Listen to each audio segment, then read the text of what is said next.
watching Special Edition here on Nile TV International, and we will get you more views on the U.S.-Israel-Iran situation.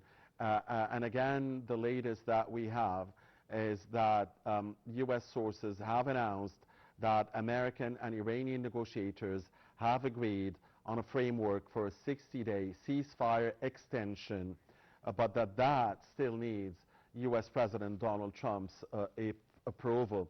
Now, the 60-day deal says that shipping, the purported deal, says that shipping through the Strait of Hormuz will be unrestricted with no tolls or harassment, and with Iran having to remove all mines within 30 days, according to the purported proposal, purported deal. It also says that the United States would in return lift its naval blockade on Iran's ports, but only in a way that is proportional to how much commercial shipping is restored. And the memorandum would also contain, of course, an Iranian commitment not to pursue nuclear weapons, and among the first issues, naturally, that would be addressed is how to dispose of Iran's stocks of enriched uranium, the 60% Iranian enriched uranium. With us now live over the phone from Washington, D.C. is Dr. Paul Davis, the professor at the Institute of World Politics. Good evening, dear sir. Always a pleasure to have you with us. It's a pleasure to be back with you. Thank you, Dr. Davis, very much. Now, what do you know exactly about the news of the 60-day ceasefire extension deal that all the media around the world is talking about, and that is still awaiting U.S. President Donald Trump's approval? Do you have confirmation, indeed, that that deal has been reached between the American and Iranian negotiators? And what about Mr. Trump's expected move? Is he expected to sign it, or is he expected to brush it aside? Well, basically what we know now is that there is officially a framework for the Memorandum of Understanding that has been worked out between the U.S. and Iranian negotiators. It is now coming back to Washington, and by the way, also to Tehran, yes, for final review and acceptance. Currently, I'm not entirely sure what's going to happen. I think the president wants to sign it and get moving forward, but there's an awful lot on the American media and American political analysis that is saying, to the president, you cannot trust the Iranians. We need to finish the job now. So at this point, he's going to be under a lot of pressure from both sides. The side that says, let's go along with 60 days, and the side that says, we've given them more than enough time. So right now, it's on the president's desk, and we're just waiting to see what happens. Right. And as you rightfully indicated, dear sir, we haven't heard an official response from the Iranians as well so far. So the question here, Dr. Davis, in your view, is the American administration itself, is it united or divided as far as the Iran file is concerned, the American administration? Well, we have the administration is probably more or less united. And by that I mean Secretary Rubio, Secretary Hegseth, Vice President Vance, and the President are probably pretty much on the same page. Okay. The problem will come from the other branches of government, particularly the Senate, with Senator Cruz, Senator Kennedy, Senator Graham, possibly not being on the same page with the president, although they want to be. So that's probably where it is right now. It's going to be a very long night in Washington. So yeah, very important and critical times. So the page is, I would assume, if I understood you correctly, Dr. Davis, the united page is towards extending the ceasefire deal with Iran, as far as the administration is concerned. But Mr. Graham or Mr. Cruz or other senators would want to go back to war immediately. Is that correct? That's probably pretty close to reality, yes. Okay. Dr. Davis, if indeed the 60-day ceasefire extension deal proves to be right, and if indeed it is signed by Mr. Trump and agreed to by the Iranians, would this be a major breakthrough, in your opinion, or would it be just one step in a very long road? It's one step in a very long road. And again, the two problems that we're going to face in this is the way that both the United States and Iran are looking at what needs to be done, what is required to be done.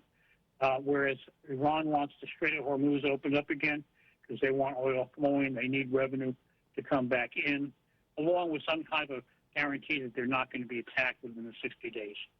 The United States, on the other hand, primary concern is going to be we need to immediately get to some type of decision point on the nuclear portfolio, the removal of the uranium and its destruction, and this is going to be a major issue. We heard from I think it was the Speaker of the Iranian Parliament or the head of their Security Council, that it's a red line with Iran, that they're not going to stop enriching and they're not going to give up the uranium. So there we have it. It's who's in charge and who's going to make the final decision. And a very also important point is the issue of mistrust, I guess, Dr. Davis, that we're having here two sides that really do not trust each other, and perhaps, you know, Israel in the middle is probably one major factor of why the mistrust is so huge. I mean, surely the Israelis are telling the Americans every other minute, do not trust the Iranians, and surely the Iranians, you know, that they believe that negotiations with America lead to wars, so the trust tends to zero as far as the Iranians are concerned. So the issue of mistrust, this has to be solved, I guess, Dr. Davis, or else, I mean, we will go nowhere.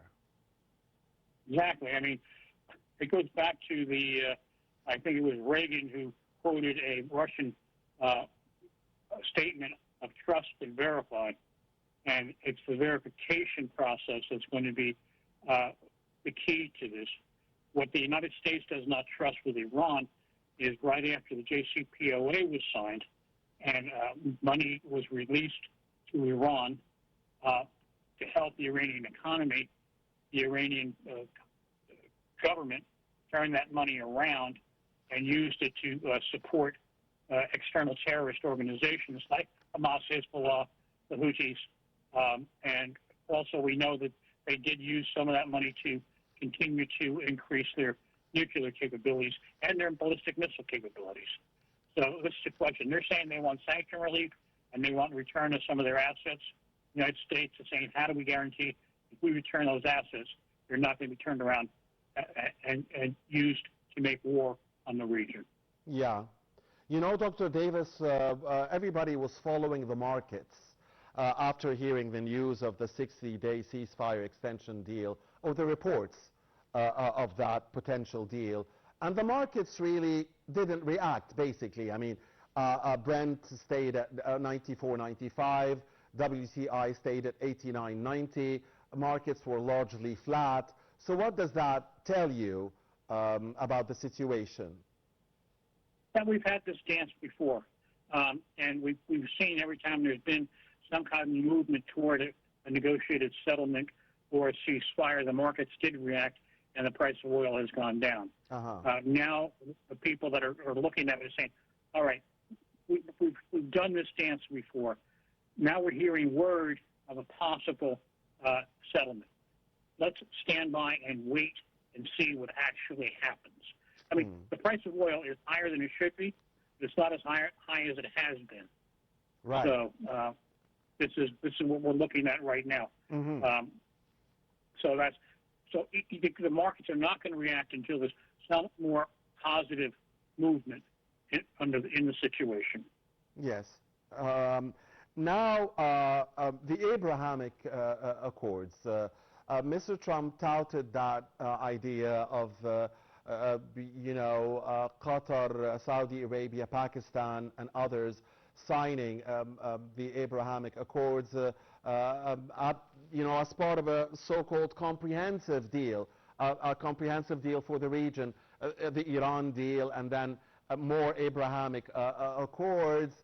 And it seems that his call was largely ignored, really, by the leaders of Saudi Arabia, Qatar, and Pakistan, and understandably so, because it's hard to imagine, Dr. Davis, that any leader in this part of the world, after watching the Israel genocide war on Gaza and after watching the Israel-Lebanon situation, would easily move towards such a thing. Is Mr. Trump putting this, in your view, as a condition for a comprehensive deal for the region, a comprehensive Iran deal? He hasn't said so, and that has been denied by American officials. But the way he is talking about the idea every other day, gave us the sense that it's not really a condition, but more or less, it's very, very important. So what do you think about that specific point, and what do you think about the reaction or the no reaction of the region's leaders? I think basically what Trump has done, and quite honestly, his declaration caught a lot of people off guard when he said that. Yes. But sitting back and taking a look and seeing what the situation was and what it might be, knowing how Donald Trump negotiates, this may be something that was put in there to allow other countries to throw it away while accepting something else. This is what we call in negotiation, this is a throwaway. Yeah. This is not something that we expect. I mean, Saudi Arabia has always said that they're not going to be involved with the Abraham Accords or any recognition of Israel until there's a comprehensive solution to the Palestinian problem. Right. And obviously there is not anywhere near a comprehensive solution to that situation. Correct. So we'll say, okay, you can. We're not going to force you to sign the Abraham Accords, but look at this proposal. Let's try this one, and that could be part of the negotiating process. Yeah. Understood, Dr. Davis. So more or less he's trying, if I can say so, exploit the situation maybe and get a win out of nowhere, get another victory out of nowhere, maybe seeing that he hasn't achieved enough on Iran. Can I say so? Yeah, I mean, this is just a negotiation that's been going on, in my opinion, way too long, and we're trying to come to some kind of resolution. In my opinion, a 60-day stall is not in the best interest of anybody, and I think that what we saw with the resumption of kinetic activity from Iran, yes, and it's firing of their suicide drones into the Strait and at Kuwait is not a good sign. Yeah, Or maybe it is a good sign.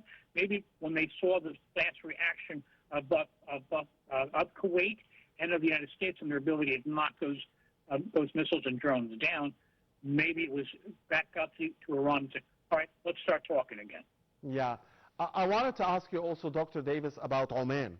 I mean, it was shocking, really, to many of us, hearing Mr. Trump yesterday threatening to, entre parenthèses, blow up Oman. How did you receive that statement? That's a Trumpism, and he shouldn't have said it. And it was a knee-jerk reaction. We need Oman in this process, and there's no doubt about that. I think what it is, it's a warning shot to Oman not to get involved in a bilateral agreement with Iran, which I don't think they were going to anyhow. But this is just something that popped up, and unfortunately, in some instances, Donald Trump speaks before he thinks. Yeah, and you know what? I mean, CNN had a report, and it talked about that this is threat number against country number 15, and that 1 in every 11 people around the world, their countries have now been threatened. That's according to statistics compiled by CNN. Of course, they gathered the 15 countries that have been threatened by Mr. Trump to be struck, and they discovered that this constitutes 1 out of 11 of the globe's population. This is very scary, by the way. One final question, Dr. Davis. The current developments now, whether we will have the extension of the ceasefire deal for 60 days or not, the current developments, are they, again, in your view and your expertise, will we eventually find deal with Iran and peace in the Middle East, or is this just a postponement of the confrontation? Well, as I wrote today, unfortunately, in my opinion, the only way we can have peace in the region, peace in the Middle East, stability in the Middle East, is if the Iranian regime is eliminated. All right. And I don't think my government is at the point where they're going to do that. So what we're saying is we're just going to continue kicking the can down the road and see how many more people can get killed. What if this regime stays, but it does give up on its nuclear program and does hand over the uranium enrichment? Again, an idea touted by a former Iranian foreign minister and negotiator, a very well-known former negotiator and former top diplomat, Jawad Zarif. If this happens, can it solve the issue and solve also the concerns, the security concerns of the Arab Gulf countries as well? It will solve the issue temporarily. I have no doubt in my mind that Iran will find some way to reinitialize their nuclear program, and what they've done in the past, and this is a recent development that we've learned about, because it's become somewhat declassified, is the amount of support Iran is getting from North Korea in both nuclear technology and ballistic missile technology. All right. So Iran may not be enriching uranium. Somebody else may be enriching it for them. All right. We'll leave it at that. And we'll follow up with you, dear sir, if you will allow us next week and see where developments would lead us. Thank you very much, Dr. Paul Davis, the professor at the Institute of World Politics, talking to us from Washington, D.C. Thank you, as always, for your time and your insight. Thank you for having me. Thank you, sir. And thank you for watching us. Please do stay with Nile TV, as in some 3 minutes, we'll be back with a panorama of news and a look at the latest in politics, business, and sports here at home, in the region, and across the globe.